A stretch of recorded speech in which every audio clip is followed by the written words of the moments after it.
welcome to my review of The Hunger Games Catching Fire, the second out of 4 films in this franchise.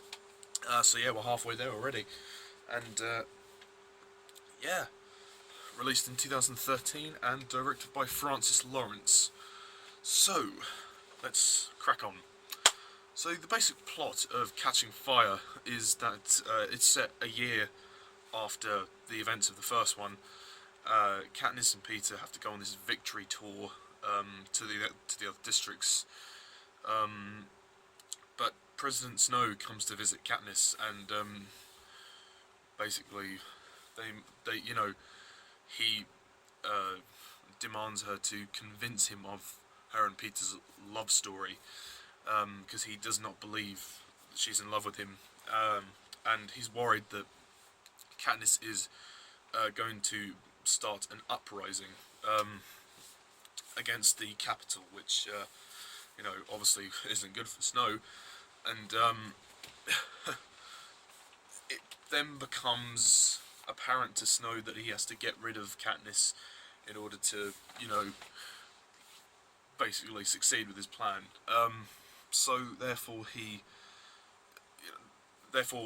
in a kind of repetitional sense, Katniss and Peter both get thrown back into the Hunger Games again, and just like the first one, they have to fight the game, and the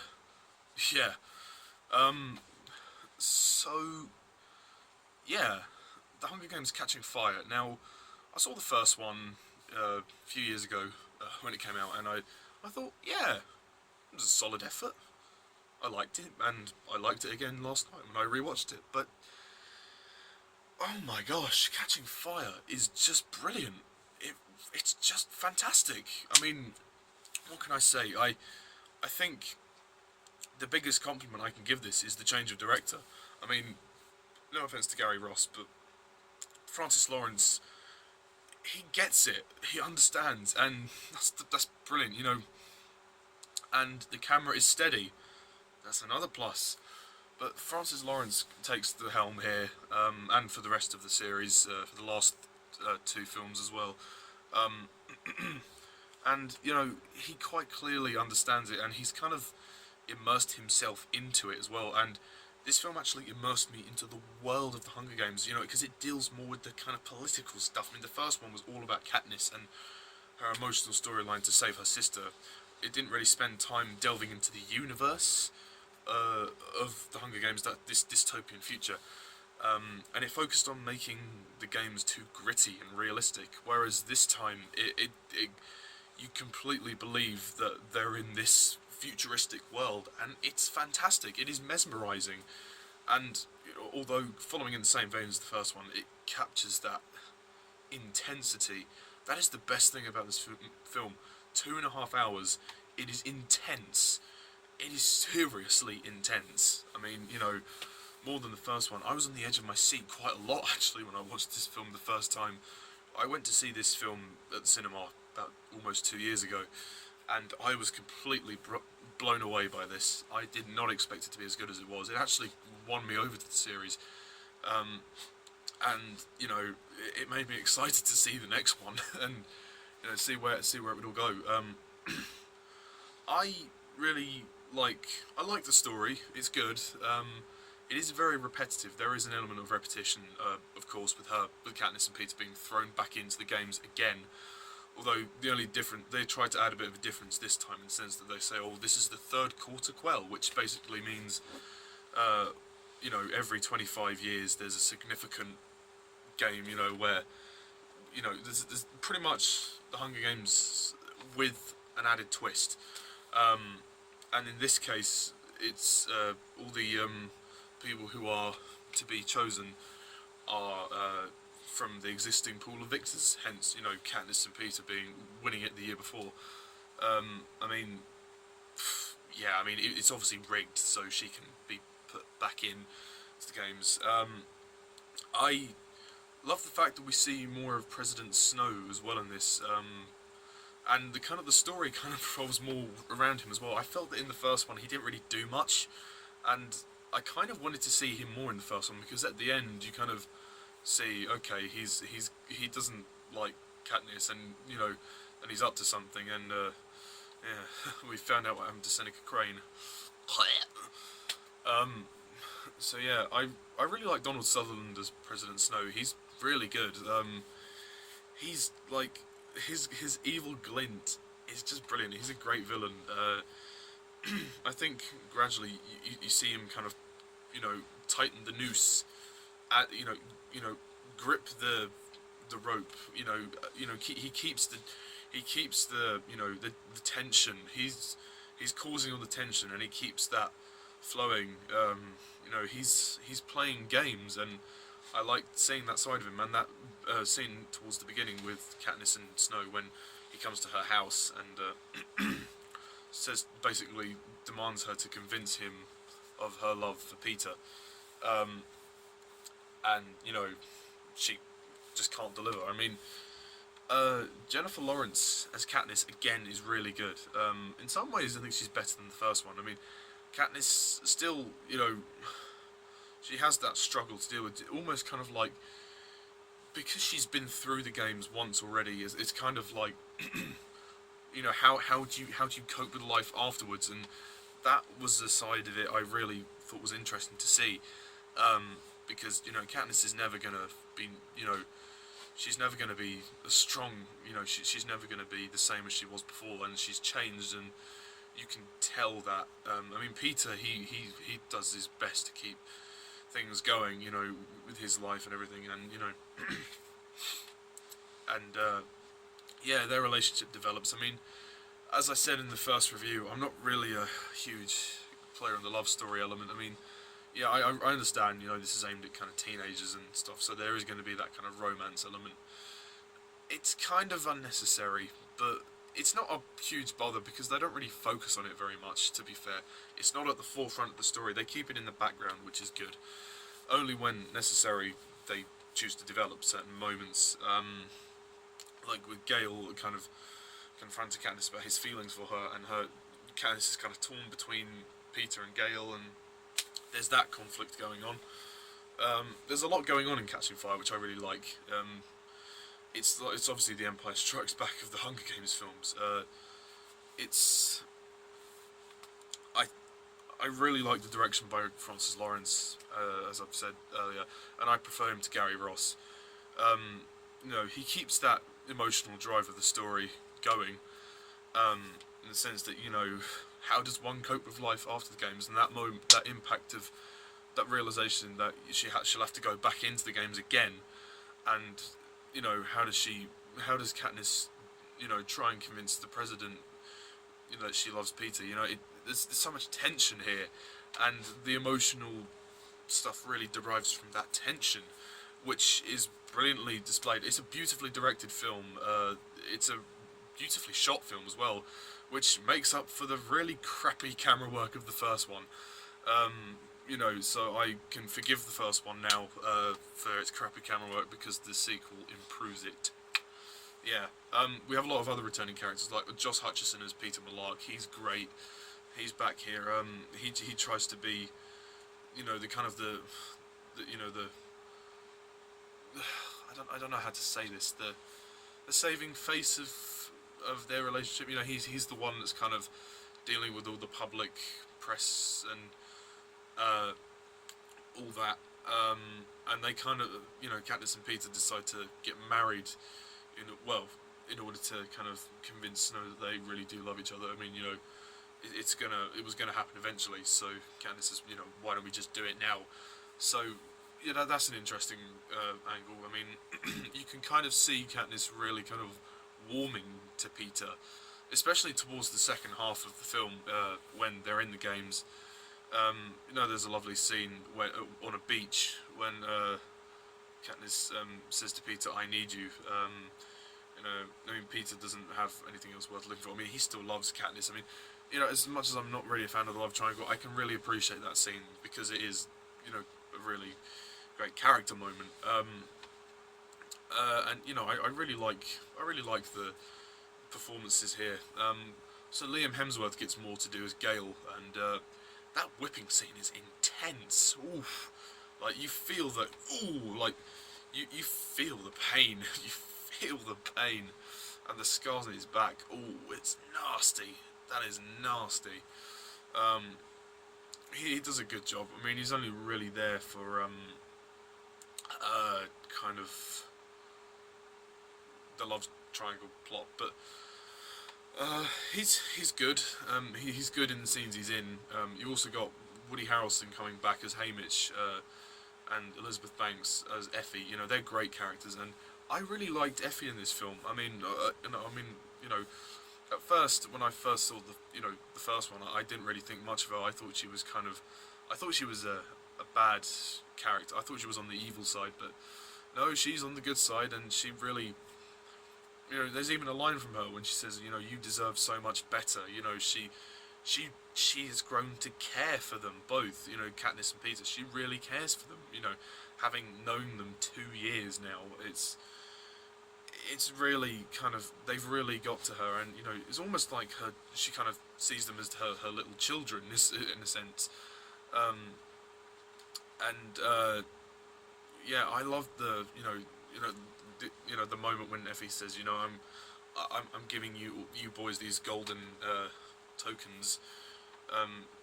Peter has this medallion thing, and Haymitch has this kind of bracelet, and that was a really nice gesture, and it kind of showed a nice sense of camaraderie between the four of them, which was great.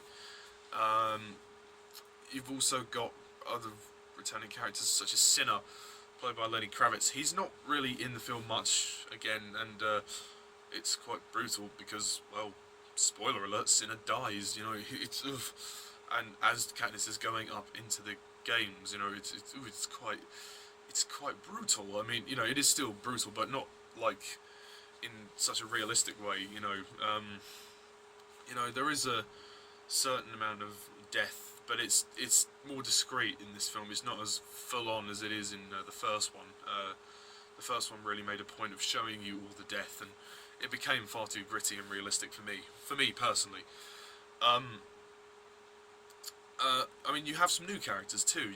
You have Finnick, played by Sam Claflin. I really like Sam Claflin as an actor. He's a great guy, and he's a great actor. He's great in Pirates of the Caribbean on Stranger Tides, and I like him as Finnick. I mean, at first, his first scene, naturally, you think he's a little shit, but he's actually a really lovely character, and he's very, he helps them.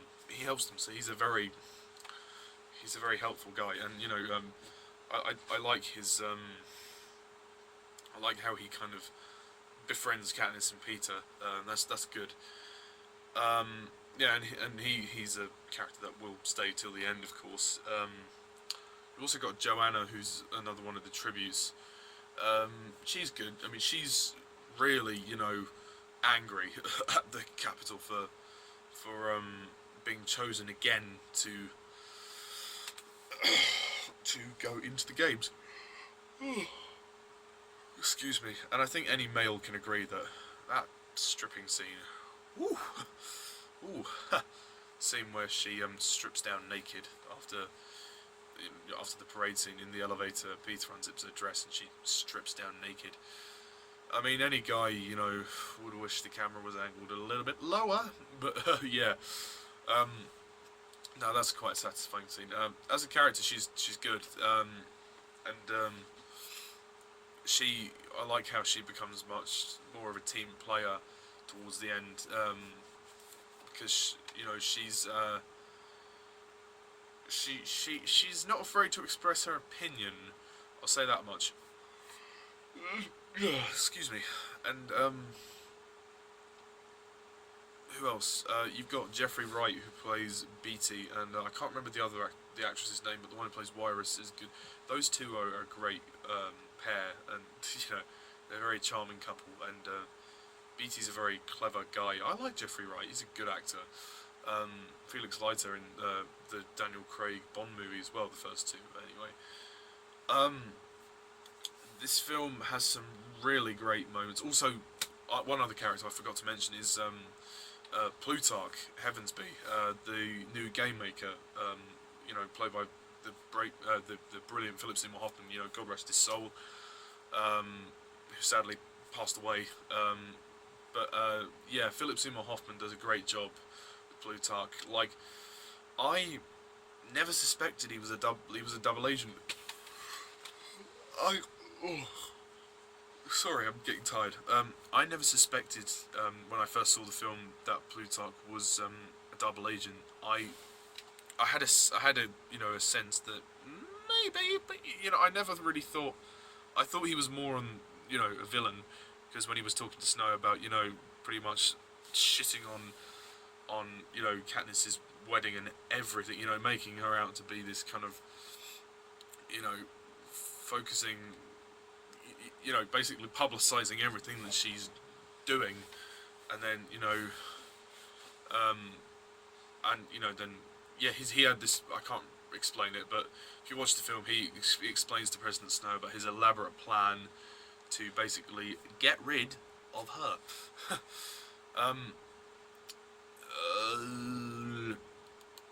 Also, I like Prim in this film. She's much more braver this time, given, I think, because she knows that her sister's been through, well, a life or death game. She kind of feels like, okay, I've got to step up I've got to raise the game here. I've got to step up and assert myself, and she really does that. And she's kind of like she's the first one to kind of help, you know, treat Gale because Gale is wounded by the whipping, and Prim is the first to help him. So, you know, good for her. Oh, sorry, yawning. Oh, stay awake. But, yeah, also the score by James Newton Howard is again really good, and I think it exceeds the score he had for the first one. Much more of an emotional score. Also, one scene which I really liked was towards the beginning, when they're going on their victory tour, and Katniss gives a speech about Rue, and then the man from District 11 does the symbol thing, and then the music plays, and it's really powerful. And then, you know, all the peacekeepers go and grab everybody, and then they take Katniss away, and then just as the door shuts, you see the guy get shot. It's such a great moment. It's a powerful moment. I mean,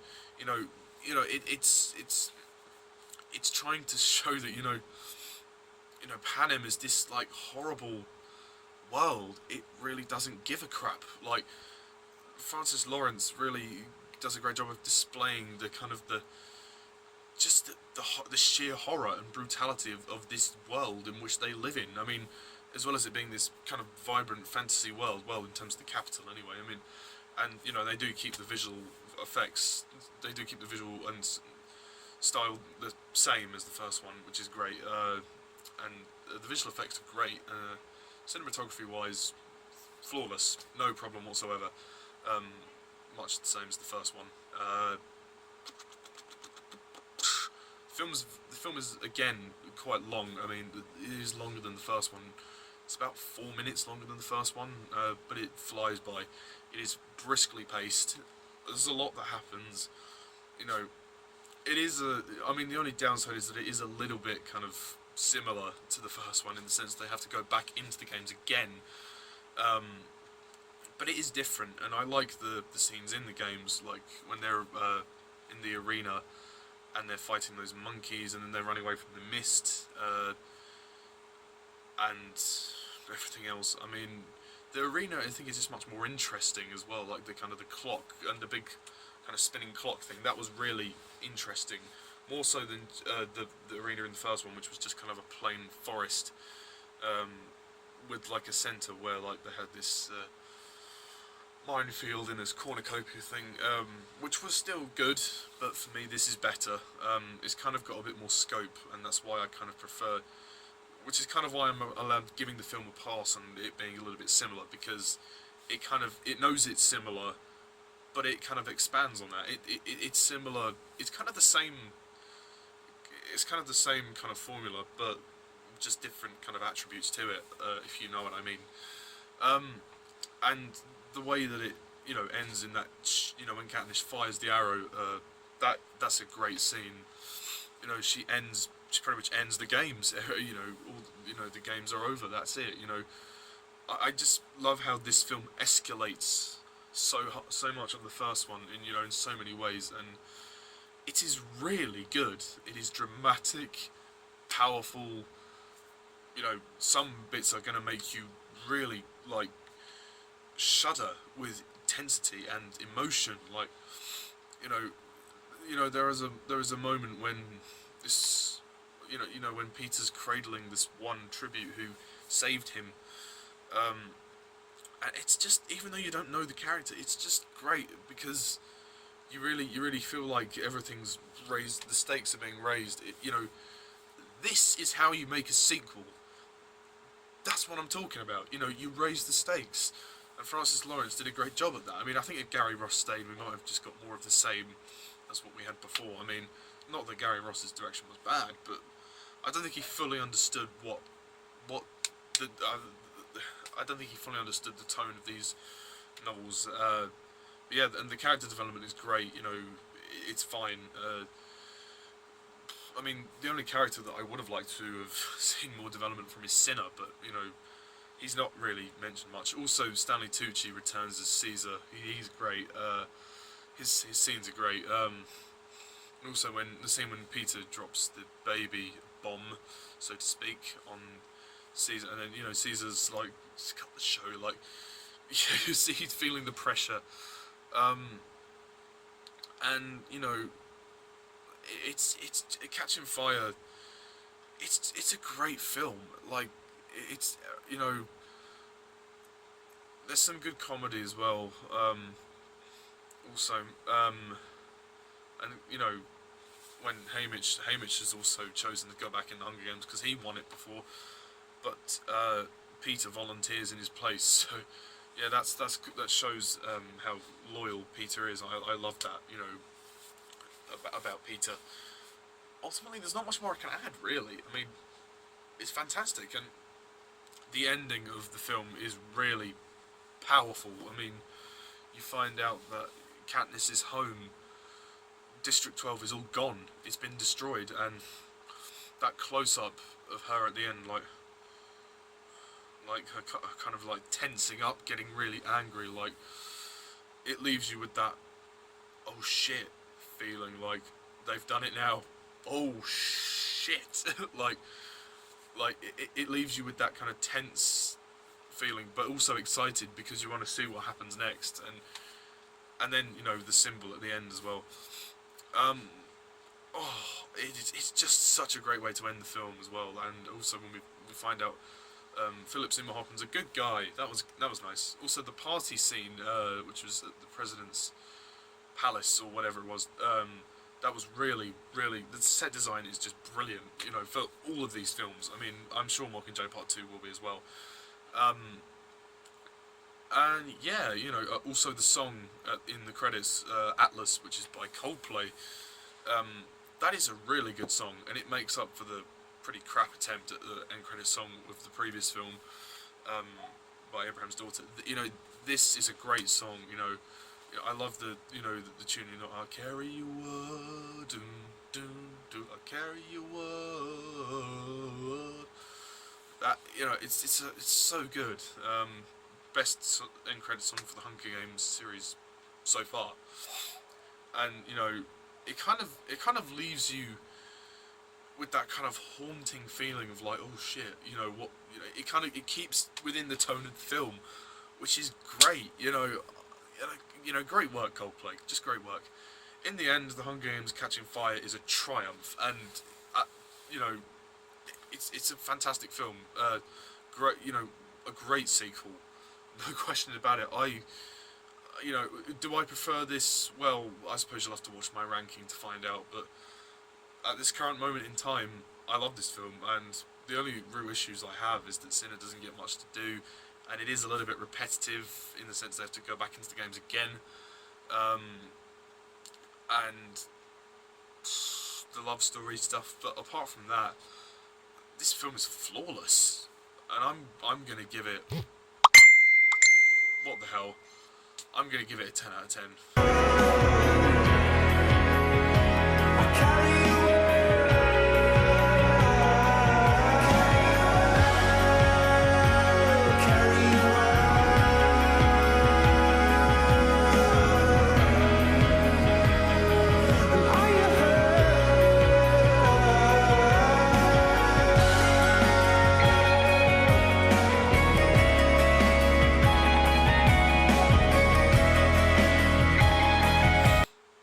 mean, it just blew me away. It completely blew my socks off.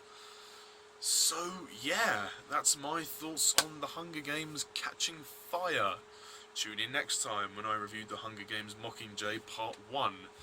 And then on to the final film, Hunger Games Mockingjay Part 2, and then the rankings. So yeah, we're halfway there, folks. But for now, adieu. So thank you all for watching, and as always, I'm Mr. Charles11. See ya.